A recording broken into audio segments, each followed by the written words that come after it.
This is the story of the haunting on Lindley Street in Bridgeport, Connecticut. The following is credited to the Damned Connecticut website for all the content that you are about to hear. So here we go. Let's get right into the story. The Lindley Street haunting of Bridgeport, Connecticut. In November 1974, Lindley Street in Bridgeport became the epicenter for one of the most documented hauntings in Connecticut history.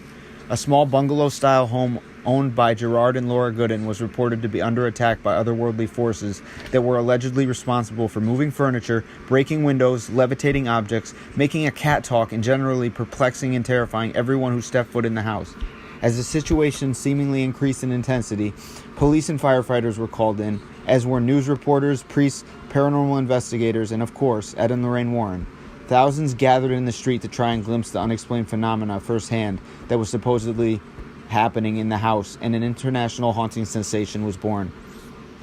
What made this case so compelling and drew so much attention as compared to other hauntings was the high number of reputably reliable sources and witnesses who reported experiencing the unusual activities firsthand. Beyond the Goodens and their friends, more than 24 firefighters, police officers, and other investigators on the scene saw all sorts of bizarre happenings, including couches and chairs spontaneously moving across the floor, tables in a refrigerator levitating, paintings and crucifixes falling off walls, and even knives flying through the air. They also recounted hearing a range of audio phenomena, from inexplicable knocks and bangings to disembodied voices. Sam, the family cat, was even alleged to have said a number of things, including jingle bells and bye-bye, while the decorative swans in the front yard were also accused of making unearthly sounds. The majority of the weird activities seemed to be centered around the Goodens' 10-year-old adopted daughter, Marcia, which is typical of many classic poltergeist hauntings. Witnesses reported that although many of the odd events happened when the young girl was around, a large number also occurred when she was either in another room or not even in the house. Although events came to a head in 1974, odd things had been happening since the Goodens adopted Marcia in 1968, increasing in frequency and intensity in 1971. A year later was the first time the family officially called authorities, initially to help find the source of rhythmic pounding they heard in the house at night. After that, more unusual events started happening. Doors opening and closing themselves, as well as items being found in random places around the house. The family repeatedly called in the police to search for a cause to it all, but despite thorough investigations, nothing definitive was discovered. Activity reached a peak in November 1974, and by that time a number of investigators, including the Warrens, members of the American Society for Psychical Research, and the Psychical Research Foundation, in addition to the police, had staked out the house. They conducted interviews with family members, including Marcia, and a detailed number of seemingly inexplicable happenings.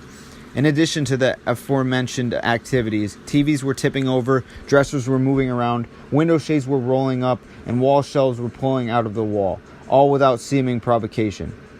The Goodens, who claimed to not believe in the paranormal, were increasingly stressed and vexed by what was going on in their home. Meanwhile, with the local and national press covering the case, large and curious crowds were regularly gathering outside the house. At one point, a few zealous neighbors tried to dispel the dark spirits in their own fashion, attempting to set the house on fire. They were quickly stopped. The situation seemed to be getting more intense when a few weeks into the investigation, a police officer witnessed the young girl Marcia attempting to tip over a TV with her foot when she thought no one was watching. Being caught in the act, she soon confessed that she was responsible for all the activities in the house and explained how she had done it all.